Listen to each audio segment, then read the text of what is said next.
שיפור היסודות שלנו, מקורס מתחילים עדיין, ואישור קו לקורס מדיו. עבדנו על, במה התחלנו? על צד שנקרא בקרוקס, אוקיי? ודיברנו על זה שבנים ובנות הולכים בשתיים קדימה.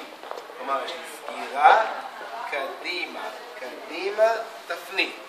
אפשר גם להוסיף את סגירה, קדימה, קדימה, תפנית. סגור. והקדימה, קדימה הוא ממש הליכה. אוקיי? אני חושב על זה ממש כאילו אני מתהלך לי ברחובות העם.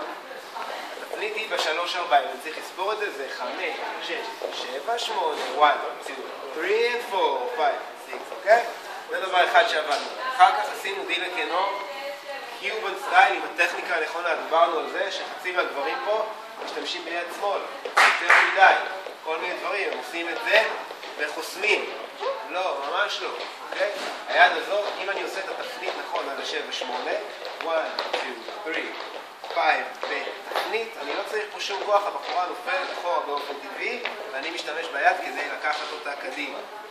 בנות, דיברנו על זה שרגל ימין שלכם, תצלם את הרגל, צריכה לדרוך בשלוש ימינה מרגל שמאל, כדי שהתפנית תהיה כמו שצריך. אם אתם תדרכו שמאלה וחלקנו עדיין לעשות את זה, אז יהיה לנו סתם הליכה כזה, בלי כל האפקט הזה של הסטייל שאנחנו מוציאות את הטוסים, אוקיי?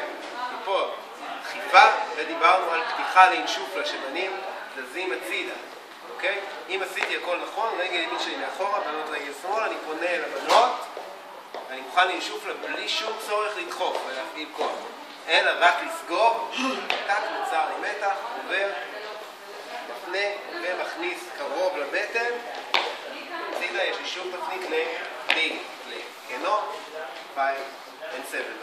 בסוף השיעור עבדנו כבר משהו קצת יותר מתקדם, שהוא איך להציג עם שופלה אחת עוד סיבובים. 2 שופלות, 3, 4 או never ending.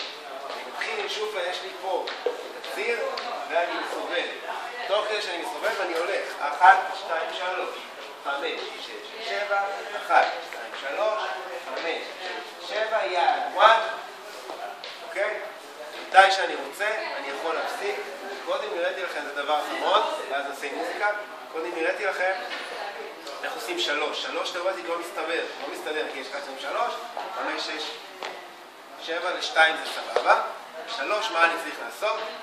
אני מוריד ב-5, 1, 2, 1, 1, 1, 2, 3, 5, 6, 7, 1, 2, 3, 5, 6, 7, כמו סוף של אינשופלה רגילה.